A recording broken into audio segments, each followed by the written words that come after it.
You know, I've been around long enough to remember when the United States and Canada didn't just share the world's longest undefended border, they shared something deeper: trust. The kind of trust you build over generations, through wars fought side by side, economies woven together like threads in a single fabric, and countless quiet agreements that never made headlines because they simply worked. I remember visiting Niagara Falls as a young man, standing there with one foot in New York and the other, well, almost, in Ontario, thinking how remarkable it was that two nations could be so seamlessly connected. We traded cars and wheat, hockey players and engineers, jokes and tragedies. When Americans looked north, we saw friends. And when Canadians looked south, I believe they felt the same. But imagine waking up one autumn morning in 2025 to discover that this relationship, this $770 billion partnership, built over decades, had been blown apart.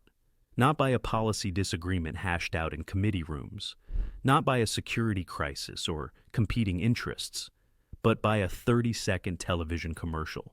A commercial that quoted Ronald Reagan. Now, I know what you're thinking. That can't be the whole story, and you're absolutely right. Because if there's one thing I've learned watching Washington for as long as I have, it's that the stated reason is rarely the real reason. The headline is almost never the whole truth. And when a president acts with sudden fury, claiming offense over something small, you can bet there's something much larger hiding just beneath the surface. So, tonight, let's take our time and walk through this story together. Not the version you might have seen in a news alert, but the human one. The one about pride and fear, about failing strategies and fraying alliances, and ultimately about a moment when one of the world's most enduring friendships began to unravel in public. Because this isn't just about trade policy or presidential temperament.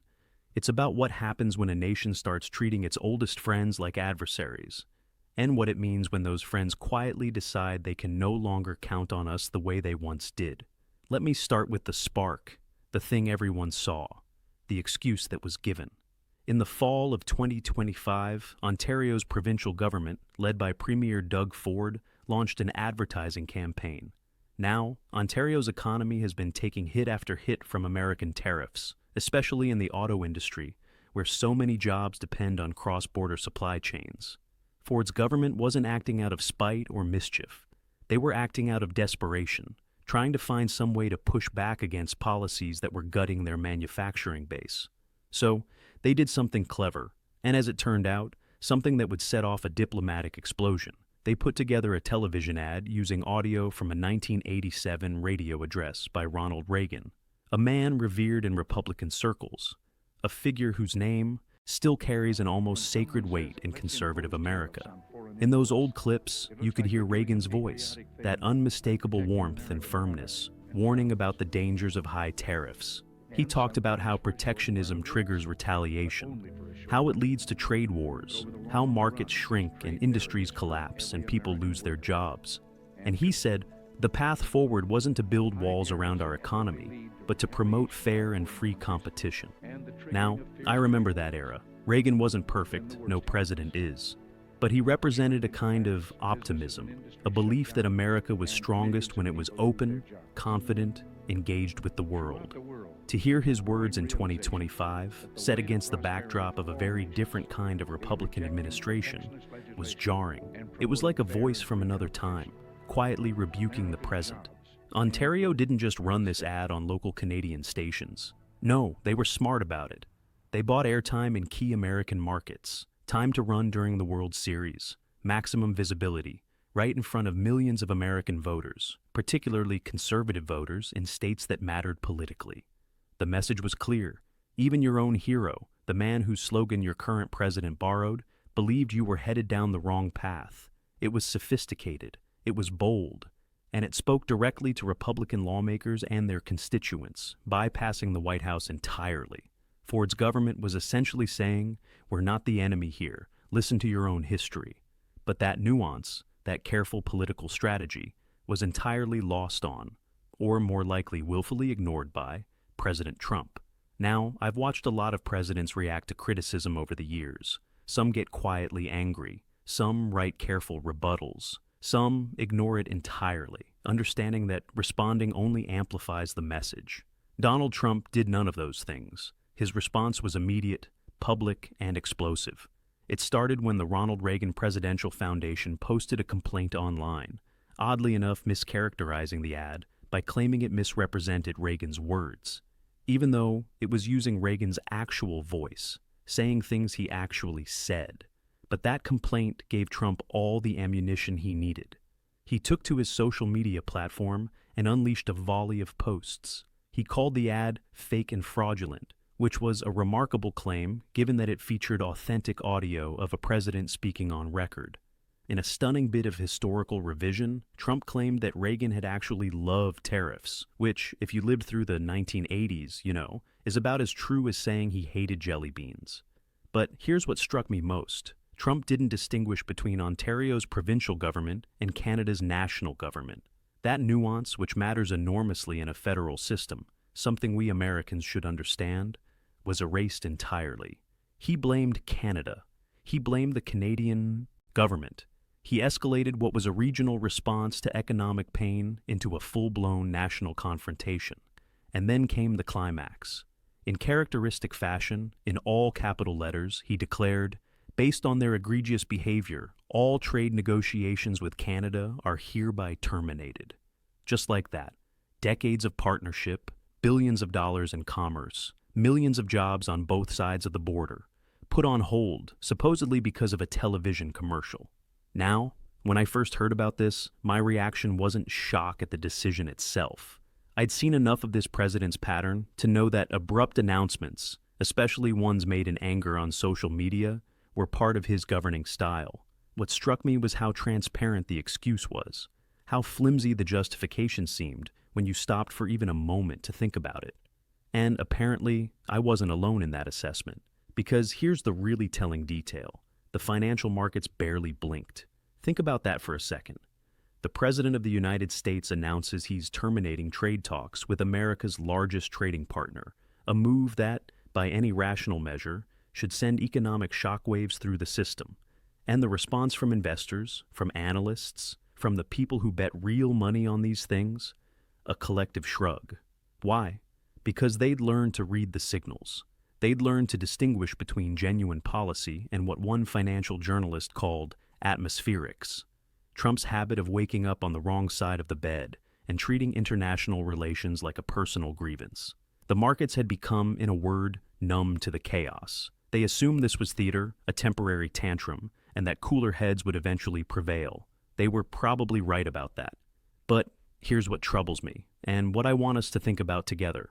Even if the markets were correct, even if trade talks eventually resumed, what does it say about America that our word, our commitments, our diplomatic relationships had become so unreliable that the world just learned to wait out the president's moods? We used to be the steady hand, the country others could count on, and now we'd become unpredictable, fickle, the kind of partner you prepare contingency plans for. But let's dig deeper, because that's where the real story lives. The Reagan ad wasn't the reason for this blow-up. It was the excuse. And if you've spent any time watching how power actually works, you know that excuse and reason are very different things. Behind the scenes, away from the cameras and the social media posts, the trade negotiations between the United States and Canada weren't going the way President Trump wanted. In fact, just 2 days before his explosive announcement, Canadian officials, including Trade Minister Dominic LeBlanc, had cautiously suggested that talks were making progress. Now, to you and me, making progress sounds like good news. It sounds like both sides are finding common ground, working through differences, moving toward an agreement. That's what negotiation is supposed to look like. But here's the thing about Donald Trump's worldview, and this has been documented by everyone from his own staff to journalists to foreign diplomats. He doesn't see negotiation as a path to mutual benefit. He sees it as a battlefield where one side wins and the other loses. Zero sum. You're either dominating or you're being dominated. So, when Canadian officials said they were making progress, that was actually a red flag for the White House. Because in Trump's mind, if Canada thought things were going well, that could only mean one thing: he was losing. Kevin Hassett, the director of the White House Economic Council, essentially confirmed this when he told reporters that the president had become frustrated with the talks. The reason? Canada had been very difficult to negotiate with. Let me translate that phrase for you, because I've heard it enough times to know what it really means. Difficult to negotiate with is Washington code for they wouldn't just give us what we wanted. It means the other side actually had positions of their own, interests they needed to protect, constituents they had to answer to. It means they were doing their jobs, representing their country's interests, refusing to simply capitulate. The Canadian delegation, led by Prime Minister Mark Carney, wasn't difficult. They were being professional. They were engaging in the patient, detailed, substantive kind of negotiation that has characterized international diplomacy for generations. The kind where you listen, you propose, you compromise, you find solutions that both sides can live with. But that's not how Donald Trump operates. He doesn't have the patience for it. And when he couldn't bully Canada into accepting a massively one-sided deal, when they held their ground on key issues like steel, aluminum, and automotive trade, he needed a way out. That's where the Reagan ad became so perfectly useful. It gave him an escape hatch, a way to flip the table, walk away from the game, and claim he was the victim. One source described it brilliantly as a wholly manufactured spot of outrage, a hissy fit designed to reframe the narrative. Because think about what this allowed Trump to do. Instead of admitting the negotiations were stalled because he was demanding too much, or because his team wasn't finding workable solutions, he could blame Canada for being dishonest, for running a fake ad, for disrespecting America. He could make himself the aggrieved party, and in doing so, he could punish Canada publicly, trying to shake them into what White House insiders called a higher degree of submissiveness. The calculation was simple: create a crisis so severe that Ottawa would come crawling back, ready to concede on everything just to get the relationship back on track. It was a classic Trump strategy. When you can't win the game by the rules, set the whole thing on fire and declare yourself the victim. Now, I've seen presidents use leverage before. I've seen tough negotiating tactics. But what always troubled me about this approach was how transparent it was, and how it damaged something much more valuable than any single trade deal: trust. Because once your partners figure out that you'll manufacture grievances, that you'll blow up agreements over pretexts, they stop negotiating with you in good faith. They start building alternatives. And that's exactly what began to happen. But Trump's frustration wasn't just about the negotiating table. There was another layer to this, another pressure point that made the timing of that Ontario ad particularly explosive for him. In the autumn of 2025, the United States Supreme Court was preparing to hear arguments on a case that threatened the very foundation of Trump's entire economic policy, the legality of his tariff strategy. This wasn't some minor procedural challenge. This was a constitutional question that could dismantle the central pillar of his America First doctrine. And here comes Ontario, running an ad that quotes Ronald Reagan warning about the dangers of tariffs, buying airtime in British American states right before this critical Supreme Court hearing. Can you imagine how that looked from inside the White House? Trump himself revealed this anxiety in his social media posts, explicitly accusing Canada of launching the ad to interfere with the decision of the U.S. Supreme Court and other courts. Now, whether he genuinely believed that, or whether it was paranoid projection, doesn't really matter. What matters is that he perceived the ad as a direct intervention in a high-stakes domestic legal battle. Think about the pressure he was under. His signature economic policy was facing a constitutional challenge. Public opinion on tariffs was mixed at best. And now, here was Canada, using America's own most beloved conservative icon, making the case against him directly to his own base, right in the middle of this legal vulnerability. It was salt in an open wound, and for a president whose decision-making has always been deeply personal, deeply emotional, this wasn't just a policy problem, it was an attack. Which brings us to perhaps the most personal nerve the ad struck, because it wasn't just about criticizing protectionism, it was about who was criticizing. Ronald Reagan remains, even today, a kind of patron saint of the Republican Party. His name is invoked with reverence. His principles, or at least the memory of them, are treated as sacred text. And Donald Trump himself had appropriated Reagan's most famous slogan, "Make America Great Again," as his own campaign brand. So, when Ontario put Reagan's actual voice on American television, warning against the very policies Trump was implementing, it did something devastatingly effective. It exposed the ideological gulf between Reagan's optimistics, free trade conservatism, and Trump's dark protectionist nationalism. It forced a direct comparison. And it did so using the unimpeachable source of Reagan's own words. For a president obsessed with his image, obsessed with his standing in the party, obsessed with being seen as a strong leader in the Reagan tradition, this was intolerable. The ad essentially told Republican voters, "Your current president is betraying the legacy of your greatest modern hero. He's an imposter who hijacked the party."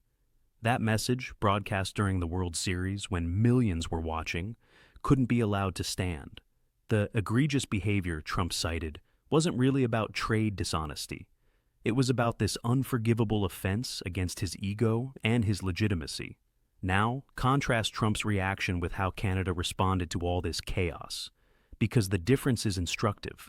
While the President of the United States was posting in all capital letters, calling Canada fraudulent and terminating negotiations via social media, Prime Minister Mark Carney was doing something very different. He was calm, he was measured, he was professional. He refused to be drawn into the drama, refused to respond in kind to the insults. Instead, he issued a statement that was graceful in its restraint, but firm in its message. He confirmed that progress had been made in the negotiations. He expressed Canada's readiness to continue building on that progress when the Americans are ready to have those discussions.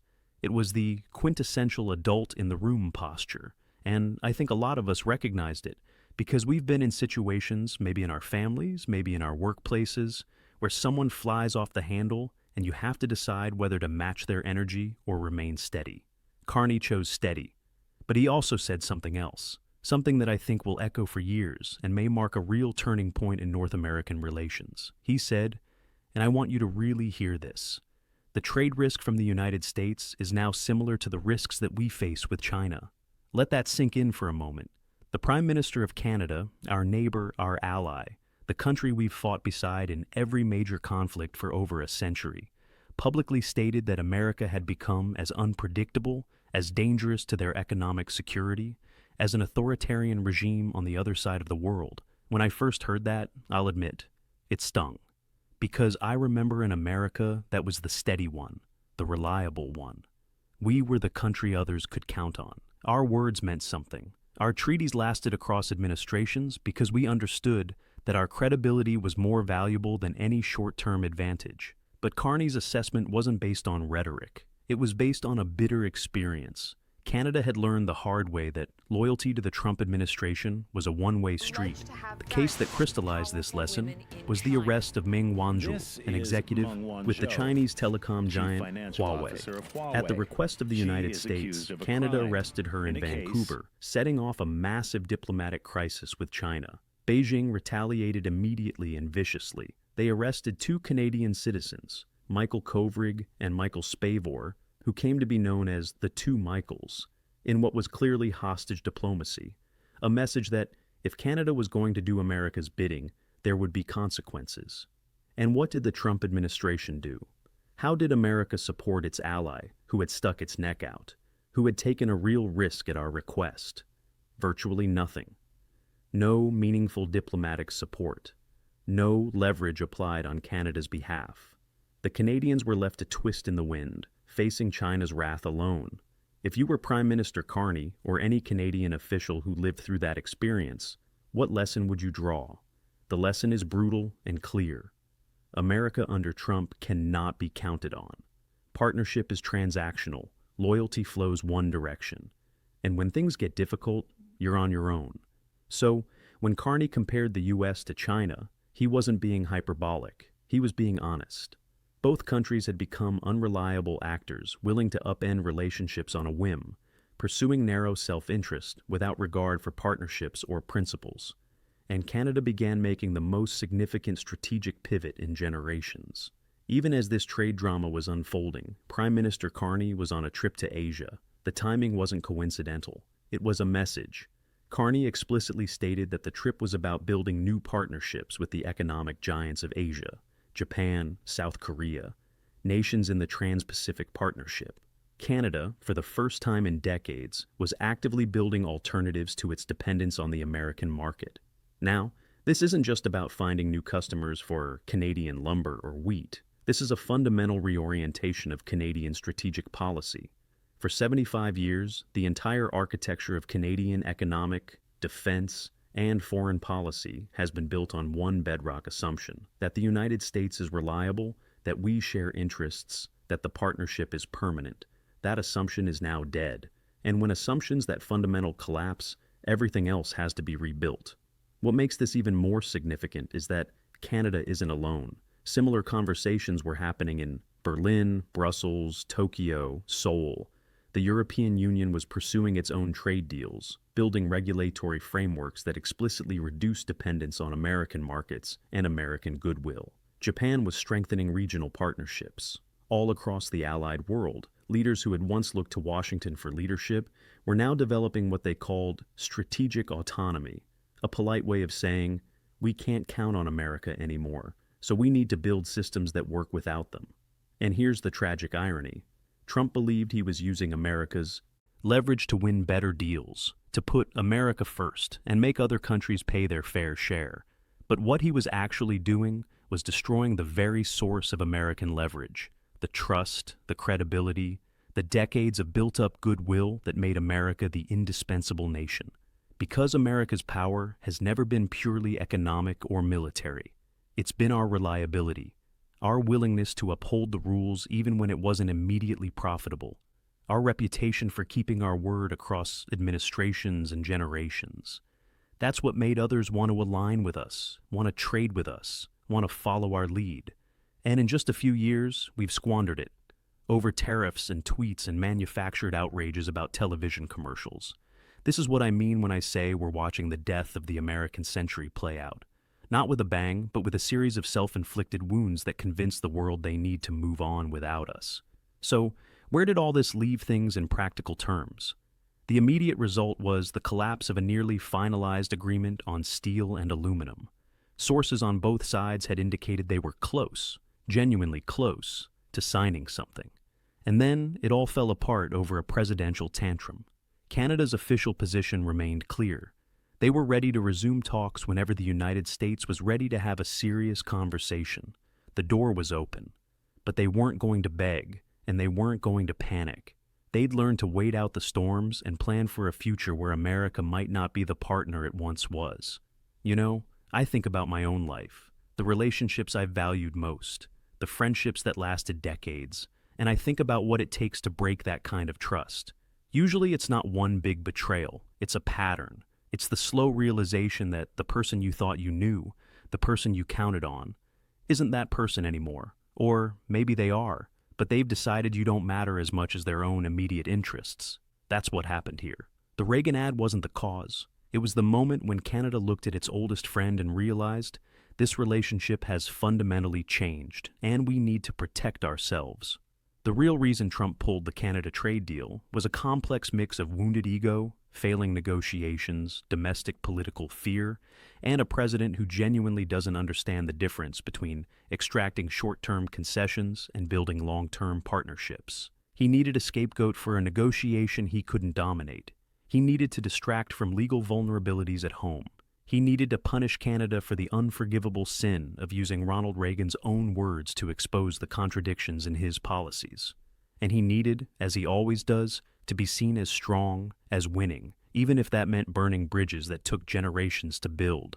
But the deepest, most lasting reason was simply this.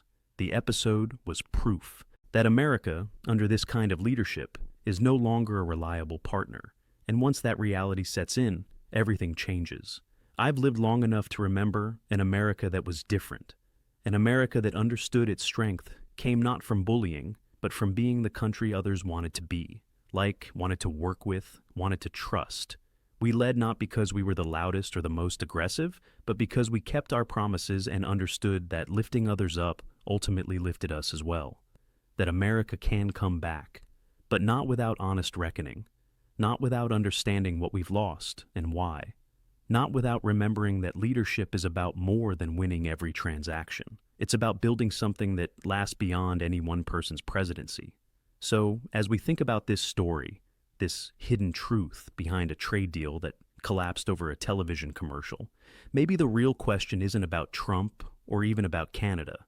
Maybe it's about who we want to be as a nation, whether we want to be the reliable neighbor, the trusted ally, the country that keeps its word, or whether we're content to be just another player in a transactional world, looking out only for ourselves until even our closest friends decide they're better off without us. Because that choice, my friends, is still ours to make.